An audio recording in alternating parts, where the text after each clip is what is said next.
السلام علیکم ورحمۃ اللہ وبرکاتہ. بسم اللہ الرحمن الرحیم.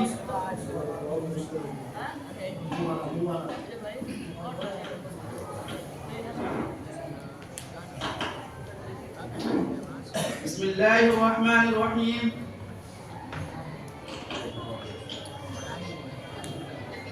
الحمد للہ رب العالمین والصلاة والسلام على سيد المرسلين وعلى آله وأصحابه أجمعين.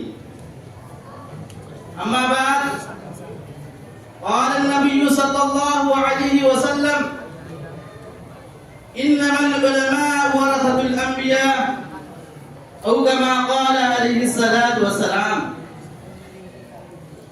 حضرات گرامی اور حاضرین اجلاس، مختلف تہذیبوں کا گہوارہ ہمارا یہ ہندوستان جنت نما ہے، جس کی گود میں گنگا جمنا کی روانی ہے، کوسی اور ستلج کی جوانی ہے، لال قلعہ اور جامع مسجد کی مضبوطی و پاکیزگی ہے، تاج محل کی خوبصورتی ہے، اونچے اونچے پہاڑ ہیں، منموہن جھیل اور آبشار ہیں، مختلف مذہب و ملت دین و دھرم کے ماننے والے. اسی دھرتی نے جہاں بڑے بڑے باپوؤں کو جنم دیا ہے، وہیں ہزاروں تاریخ ساز علماء صلحاء عباس سعاد کی پرورش و پرداخت. ہم بھی اسی دیش کے اندر پیدا ہوئے ہیں، اسی کی مٹی نے ہماری پرورش و پرداخت کی ہے، تہذیب و شائستگی کا اعلیٰ معیار عطا کیا ہے. ہم کو اس ملک کے درے درے سے پیار ہے، اس کے مٹی اور سبزے سے پیار ہے، اس کے اونچے اونچے پہاڑ اور وسیع و عریض صحراؤں سے پیار ہے، اس کے جھیلوں اور آبشاروں سے پیار ہے، اس کے مساجد و مدارس سے پیار ہے، اس کے محلات و قلعات سے پیار ہے. اس لیے اس کی عصمت و عفت کی حفاظت کو ہم اپنی ذمہ داری سمجھتے ہیں، اس کی گود کی رکشا کو ہم اپنا دھرم تصور کرتے ہیں، اس کی درے درے کی زیارت کو ہم اپنا ایمان گردانتے ہیں. کیونکہ جس مذہب کے ہم ماننے والے ہیں، جن قوانین کے ہم پیرو ہیں، اس نے ہمیں بے وفائی نہیں بلکہ وفاداری کا سبق دیا ہے، احسان فراموشی نہیں احسان شناسی کا سبق دیا ہے. اس نے ہمیں بزدلی نہیں بلکہ حوصلہ دیا ہے، اس نے ہمیں لومڑی کی عیاری نہیں بلکہ شیر کا دل عطا کیا ہے. اس نے ہمیں تلوار کے سائے میں جینا سکھایا ہے، اس نے ہمیں جفا کشی کی مشق کرائی ہے، اس نے ہمیں توپوں اور ٹینکوں سے ٹکرانے کا حوصلہ دیا ہے. ارے سرزمین مکہ سے پوچھ لو، سرزمین مدینہ سے پوچھ لو، مصر و شام سے پوچھ لو، روس و ایران سے پوچھ لو، روم و فارس سے پوچھ لو، روس و اسپین سے پوچھ لو کہ کیسی کیسی وفاداری کا ثبوت ہم نے پیش کیا ہے. جب ہم مکہ میں تھے تو مکہ کے ساتھ وفاداری کی تھی، مدینہ میں تھے تو مدینہ کے ساتھ وفاداری کی تھی، شام میں تھے تو شام کے ساتھ وفاداری کی تھی، روس و ایران میں تھے تو روس و ایران کے ساتھ وفاداری کی تھی، روم و فارس کے ساتھ تھے تو روم و فارس کے ساتھ وفاداری کی تھی. اور جب ہم اپنے اکابرین کے شکل میں اسی دیش ہندوستان میں تھے تو اس وقت ہم نے ایسی ایسی وفاداری کا ثبوت پیش کیا ہے کہ دنیا حیران و شتر ہے. ملے گی منزل مقصود کے ایمان رکھتے ہیں، ہم اپنی رہنمائی کے لیے قرآن رکھتے ہیں، وفاداری وطن سے ہو یہی اسلام کہتا ہے. ہم اپنے دل کے ہر گوشے میں ہندوستان رکھتے ہیں. اسی دیش کی عصمت کی حفاظت کی خاطر ہم نے گولیاں کھائی ہیں، توپوں اور ٹینکوں پر نشانے بنے، فانسی کے پھندے پر چڑھنا پڑا، جیلوں کی مشقتوں کو برداشت کیا، نظر آتش کر دیے گئے. اے سرزمین ہند، سن اور غور سے سن، میں اپنی وفاداری کی بہتات سنانے جا رہا ہوں. آج کی بدحال دنیا کے بدل پھر جائیں گے، آج کی بدحال دنیا کے بدل پھر جائیں گے. اے مالک، ہم اگر تاریخ دہرانے اٹھے، جب ہندوستان کی سرزمین پر انگریزوں کا ناپاک سایہ پڑا اور اپنی شاطرانہ و عیارانہ چالوں سے یہاں کے مالک بن بیٹھے، جب باشندگان ہند پر طرح طرح کے ظلم و ستم کے پہاڑ توڑے جانے لگے، جب ہندوستانیوں کو غلام بنایا جانے لگا، جب ہندوستانیوں کا خون ان کے پسینے سے ازا ہونے لگا، تو ایسے نازک دور میں سب سے پہلے جس نے علم بغاوت بلند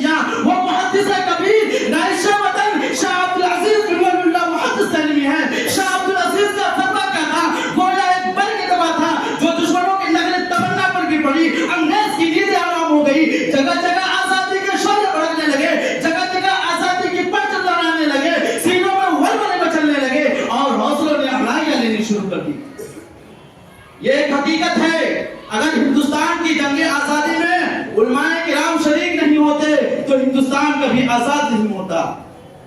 اگر یہ سرخیرے آزادی نہ ہوتے تو تحریک آزادی نہ چلتی, تحریک بالا کوٹ نہ چلتی, تحریک ریشمی رومال نہ چلتی, تحریک خلافت نہ چلتی, ہندوستان چھوڑو تحریک نہ چلتی, امبالا سازش کیس نہ بنتا. الغرض علماء کرام ہی نے اپنے خون و جگر سے شجر آزادی کو سینچا اور پروان چڑھایا ہے. ارے وفا ہم نے کیا ہے وفا ہم کریں گے, وفا ہم نے کیا ہے وفا ہم کریں گے, بے وفا کوئی اور ہوگا پر دعا ہم کریں گے. چنانچہ سن 1857 کی جنگ آزادی میں 2 محاذ بنائے گئے. ایک محاذ امبالا جس کی قیادت مولانا جعفر تھانیسری رحمۃ اللہ علیہ کے پاس تھی. دوسرا محاذ شاملی پر جس کی قیادت حاجی امداد اللہ مہاجر مکی رحمۃ اللہ علیہ کے پاس تھی. اس جنگ میں بڑے بڑے علماء صلحاء شہید ہوئے. اسی جنگ میں مولانا نانوتوی زخمی ہوئے.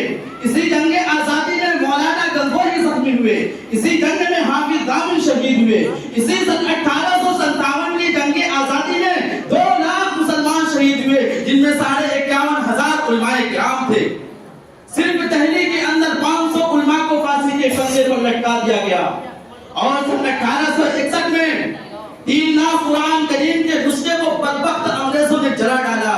ارے تعلیم جلا ڈالو ہر ایک مسلم کو دکھانے, ارے تعلیم جلا ڈالو ہر ایک مسلم کو دکھانے, چلے گا کیا میرا قرآن کسی حافظ کے سینے سے. انگریز مورخ ٹامسن لکھتا ہے سن 1864 سے لے کر سن 1867 تک ان 3 سالوں میں انگریزوں نے 14,000 علماء کرام کو پھانسی کے پھندے پر لٹکا دیا. ٹامسن کہتا ہے کہ دلی کے چاندنی چوک سے لے کر پشاور کی جامع مسجد تک کوئی ایسا درخت نہیں تھا جن میں علماء کرام کی گردنیں نہ لٹکی ہوں.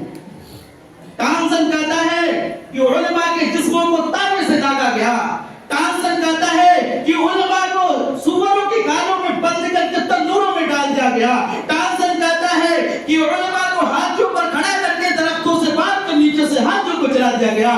ٹامسن کہتا ہے کہ لاہور کی جامع مسجد جس کے وسیع سامنے انگریزوں نے پھانسی کا پھندا بنایا تھا, اس میں ایک ایک دن میں 80 علماء کو پھانسی دے دی جاتی تھی. ٹامسن کہتا ہے کہ لاہور کے دریائے راوی میں 80 علماء کو گولیوں میں بند کر کے ڈال دیا جاتا اور اوپر سے گولیوں کا نشانہ بنایا جاتا. انہی شہدائیان اسلام میں شیخ الہند مولانا عبید اللہ سندھی بھی ہیں, جن کو دنیا سیران مائدہ کے نام سے جانتی ہے. انہوں نے انگریزوں کے خلاف عالمی تحریک چلائی, اسے تحریک ریشمی رومال کے نام سے جانا جاتا ہے. شیخ الہند کے حد عزیز شاگرد شیخ الاسلام مولانا حسین احمد مدنی ہیں, جنہوں نے خلافت کانفرنس کراچی میں ایسے وقت میں شرکت کیا کہ انہیں گولی مار دینے کا حکم مل چکا تھا. لوگوں کا خیال تھا کہ حسین احمد نہیں آئے گا, مگر لوگوں کی آنکھیں حیرت سے پھٹی کی پھٹی رہ گئی جب وہ مرد مجاہد کفن بردوش ہو کر اسٹیج پر آیا اور جلسے کی صدارت فرمائی.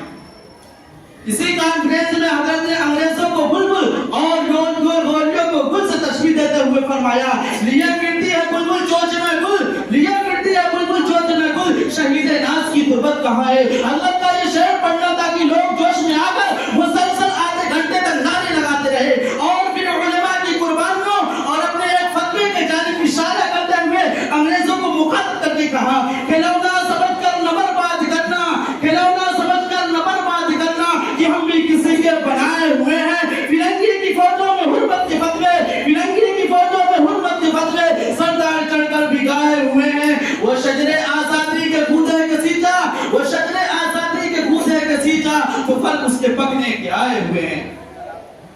اے بھارت کی دھرتی, انصاف اور دیانتداری کے ساتھ بتاؤ یہ وفاداری ہم نے کی ہے, تمہارے عزت و عفت کی حفاظت ہم نے کی ہے, تمہارے عزت و نام ملی کے خاطر خون ہم نے بہایا ہے, یا حب الوطنی کے کھوکھلے دعوے داروں نے. میں انہی چند باتوں پر اپنی تقریر ختم کر رہا ہوں. اللہ تعالی ہم سبھی کو وطن کا خادم بنائے اور اپنے اکابرین کا پیرو بنائے. آمین. وآخر دعوانا الحمدللہ رب العالمین. السلام علیکم.